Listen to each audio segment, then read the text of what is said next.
šiemet žiemą atėjo gerokai pavėlavus, bet mums taip jau atsiboda, ne? Jin jau į dabar per ilgą užsibuvo, į šiandien jau laiks pasakyti. Tegu ta šalta žiema eina šalin. Tai aišku, už šildymą sąskaitą žmonėsgi kiek moka, tai pažiūrėk visoje Lietuvoje kokis baisumas.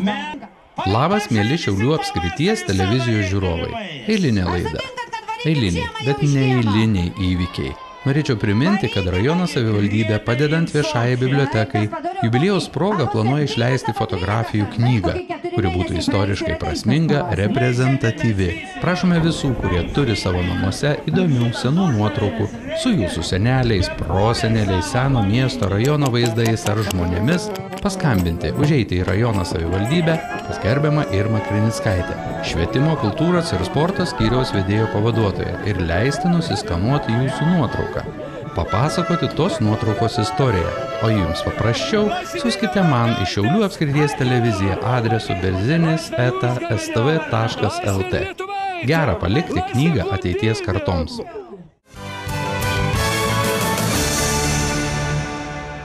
Prašau, gerbiamą direktorę, pristatyti faktą.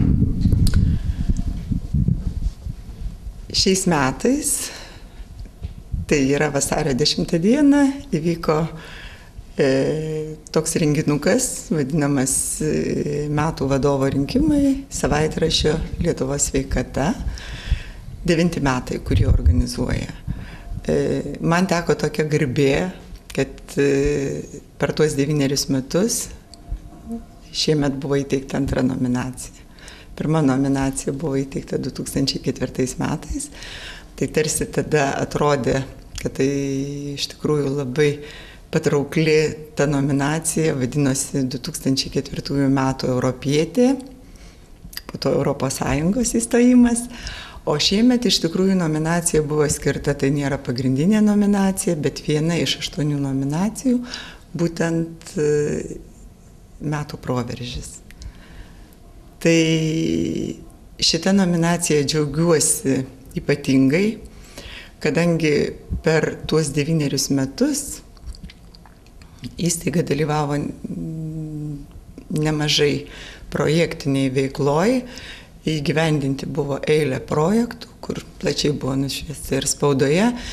Ir šiandien aš tiesiog noriu pasidžiaugti tai, ką turime mes. Ir kad tai yra nominacija skirta tarsi vadovui už nuopelnus sveikatai, bet aš tiesiog noriu padėkoti visam savo kolektyvui. Sėkmė ateina tada, kada būni tam tarsi turėdamas galimybę ir pasiruošęs tai sėkmei. O kad ta sėkmė būtų nominuota, iš tikrųjų tai buvo einama eilę metų. Ir tą, ką šiandien turim, tai yra viso darnaus kolektyvo dėka, nes ko gero vien orkestro vadovas, neturėdama šalia savęs arba savo orkestre profesionalių muzikantų, vargiai ar galėtų būti gerų dirigentų. Tai duotojo atveju tik tai bendro komandinio darbo dėka. Žemė laisva pasimes, nebelauki manęs, nebelauki daugiau, nesvajoki, ten prigas pašilė, skirtimi greitai vėjas užneš pro granatų gausus ir mirties šūvių klaikų iššokį. Nebegrįšiu daugiau, nebegrįšiu mieloji, jau aš nebelauki manęs,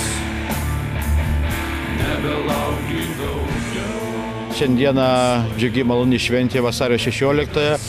Matom, kiek čia daug žmonių susirinko į tą istorinę vietą, kuri brangi ne tik radviliškių krašto, radviliškiečiam, bet visiems Lietuvos žmonėms. Todėl čia galim sutikti iš įvairių kraštų, mes matome ir iš Kretingos, ir iš Šiaulių, ir iš Panevėžio, iš kitų vietovių. Manau, tikrai mes turim vertinti tą vietą, perduoti iš kartos ir kartas, kad atsimintume, kad čia gimė nepriklausomybės idėja ir mes ją turim saugoti. Tai iš kur atvykot? Iš Šiaulių. Kokie, dėl ko, kaip? Iš tikrųjų, tai mes čia pakankamai dažnai svečiai esame, kadangi tai reikšminga vieta. ko gero ne tik tai kariuomenė, bet aplamai visai Lietuvos valstybei. Būtent, kad čia, sakykim, 49 metais, kur buvo įkurta Lietuvos sąjūdis, galim sakyti, laisvos kovotojų sąjūdis, tai reikšminga vieta ir, sakykim, reikšmingi įvykiai buvo čia būtent 49 metais. Įsakymo tvarka atvažiavo su jūs kareiviai, ar galima buvo pasirinkti kažką? Galima buvo pasirinkti. Iš tikrųjų, tokiuose šventėse dabar, kaip įsakymo nėra anksčiau, kai buvo šauktiniai, tai be abejo visi yra įsakymo tvarka, o dabar visi eina savanoriai, žino dėl ko eina. Įprasta tvarka. Ta pačia proga, sportininkai susirinko į erdvę areną. Visiškai jauno sporto šaką pristato federacijos prezidentė. Yra gana nauja, jauna, galima sakyti, sporto šaka. Tai yra gimnastikos atmaina. Jinai gyvuoja daugiau negu 10 metų. Ir pirmasis sportinės aerobikos tuo metu taip vadinosi ši sporto šaka čempionatas pasaulyje vyko 1995 metais. Europoje tik 1999 metais. Tai sporto šaka reikalaujanti didelio gebėjimo demonstruoti sudėtingus sportinės aerobikos pratimus be jokių poilsio intervalų. Tai rodanti gerą sportininkų koordinaciją, ištvermę, statinę, dinaminę jėgą, šoklumą bei visas fizinės ypatybės, kurios reikalingos sportininkui. Ir šiandien kaip galima pristatyti šitas varžybas? Tai yra Lietuvos mokinių aerobinės gimnastikos čempionatas, kuris pirmą kartą dėja vyksta Radviliškyje, bet mes galvojam, gal tai bus kaip ir tradicija, nes šiame mieste, kiek suprantu, tokio rango ir tokios sporto šakos varžybų nevyko dar. Ir dar nuo savęs ką nors. Aš tiesiog labai noriu visiems palinkėti galbūt Radviliškio miesto žmonėms, kad jie susižavėtų šią sporto šaką, kad atsirastų mokyklose, sporto klubuose entuziastų, trenerių, kurie susidomėtų ir ruoštų jaunimą šiai sporto šakai, galbūt būsimus Lietuvos čempionus, mokinių, moksleivių, kurie atstovaus Lietuvą pasaulio Europos čempionatas. Jei jau pasitaikė progą susipažinti, tai susipažinkim iš arčiau. Prašau pristatykit, dabar pasirodo viena mergina. Ką žiūrės, ką vertina? Vertina artistiškumą, meistriškumą ir sudėtingumą pratimo. Ir žiūrėkit, ką jį daro ir pabandykit pakomentuoti. Ir dabar jinai daro vieną iš privalomų elementų. Tai yra? Tai yra kampas. Kampas su glaustomis kojytėmis. Sudėtingumo elementai yra iš tikrųjų sudėtingi, ne veltui taip ir vadinasi. Taip, kas dabar? Čia yra pačių mažiausių vaikų grupė, vaikai iki 9 metų. Dabar daro 4 mostus, sukantis ratu. Šuoliuką takdžiam darė tik.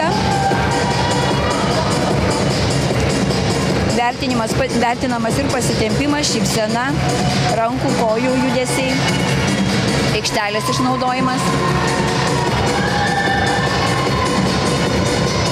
Varžybose dalyvauja taip pat ne tik vienetai, bet ir mišrios poros, merginų vienetai, vaikinų vienetai, trejetai ir grupiniai pratimai, tai yra 6.